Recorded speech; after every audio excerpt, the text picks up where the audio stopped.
Hey, what's up, YouTube? This is Research for C Manga, and welcome to my review of Fairy Tail Chapter 356, Tartaros Prologue. So, you know what? I kind of love this chapter, It was a really good introduction, So much content. And yeah, I'm just hoping that Mashima keeps it up, It was really good. So, yeah, Council is pretty much just dead. Yep, that's right, I said dead. Just as they're like, kind of trying to figure out what's going on with Tartarus, them all kind of like getting assassinated. Um, you know, basically that's basically what they were doing. The next thing, gone, dead, all over, just like bam, blink of an eye, crazy. So first off, timeline wise, this is all happening basically straight after like Nuts and the guys get back from their mission. After freeing the whole town of ice and everything, and learning about end and all that stuff. So yeah, at first I was kind of like a little bit confused as to when this is happening, like because they start talking about the magic games and stuff, and so is this kind of a slight flashback or? But yeah, it's pretty clear. It's cleared up pretty quickly. So anyway, council, they're like kind of trying to contemplate who disposed of these members. Obviously, they're talking about the whole Kyoka ability when she's strengthening people, how they all that ended up turning into friggin' paper shadows or whatever the hell these things were. So yeah, council basically contemplating all that, and then next thing, it's kind of funny basically. The way they kind of like try to blame Fairy Tail for all of it. It's like, oh yeah, I wonder if Fairy Tail were the ones who took them out. They're like always causing a ruckus. It's like, seriously, stop using them as a scapegoat. I know they're kind of like a bit, you know, stupid and they do their own thing and everything, but still, they ain't dumb enough to go just take out an entire Dark Guild with no one else knowing about it. So next thing, after they're sitting there, place just starts exploding. Guy comes along, and is like, "Sir, quick! There's been there's like a situation really quickly, really bad." And it's like, "Don't interrupt this meeting." But it's like, "But sir, there's been an intruder." Next thing, boom, place starts falling apart. It's like, holy crap, what is going on? Only person to pretty much kind of like outright survive is Dorian. Not Dorian, sorry.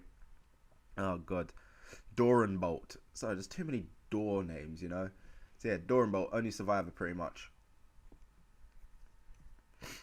Yeah, Doria, only survivor pretty much. And then basically, he's just there like, oh god, what's going on? What's happened to everyone? The Grand Elder is just there like just about alive. Next thing, this kind of crazy looking jackal dude who kind of looks like the cheetah guy from Hunter x Hunter.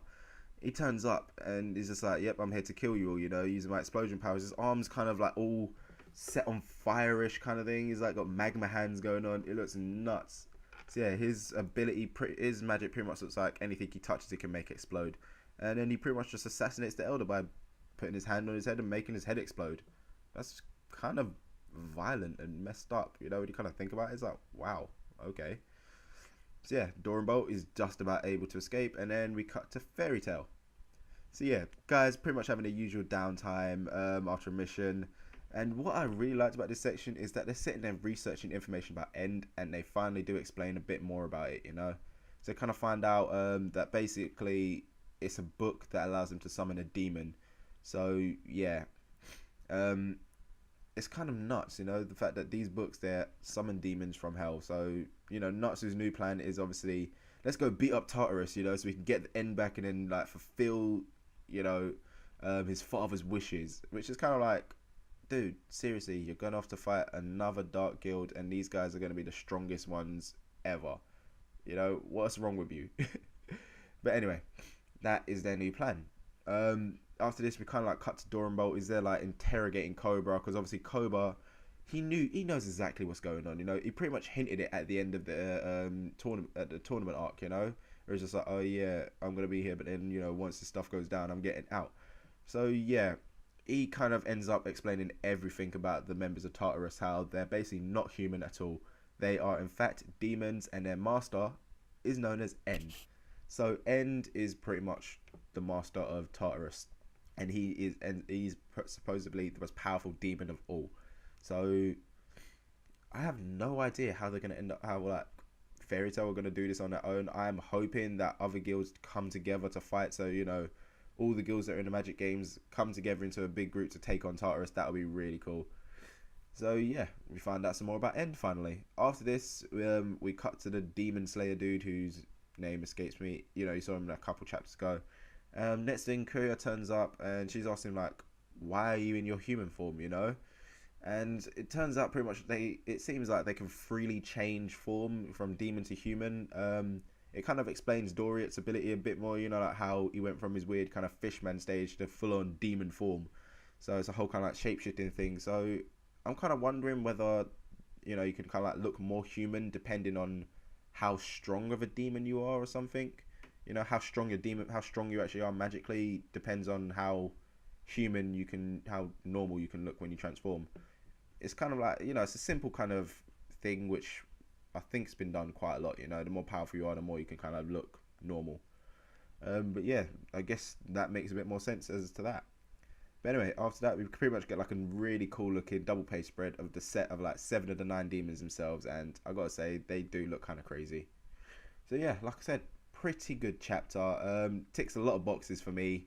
I'm finally happy that we actually did find out about End. You know, it wasn't all dragged out and we don't find out about it for a long time. It's just forgotten about, pushed into the back of your heads.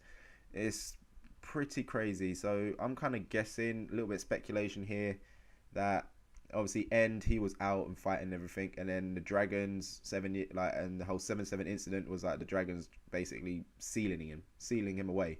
So then, you know, obviously they're there living their peaceful lives and everything, and then I don't know, something happened. So obviously they all disappeared, and I'm guessing like maybe End was about to break out, so they just went quickly to go and seal him off. Because I don't know, in the few scenes that we've seen of the dragons, they do kind of look like they're in hell or something. So maybe they're there in hell watching the gates just to make sure that End can't come out. You know, basically just trying to stop him from leaving. So that'll be kind of cool. So maybe when they do try to summon End, that is when you're gonna get to see like basically all the dragons return. That will be pretty cool. So yeah, that there pretty much ends this review from me. I've liked this chapter, as you can probably tell. But you know, what did you guys think? Let me know in the comments below. As usual, if you enjoyed the video, give it a thumbs up, and don't forget to check out the other stuff we do on this channel. So I'll see you soon.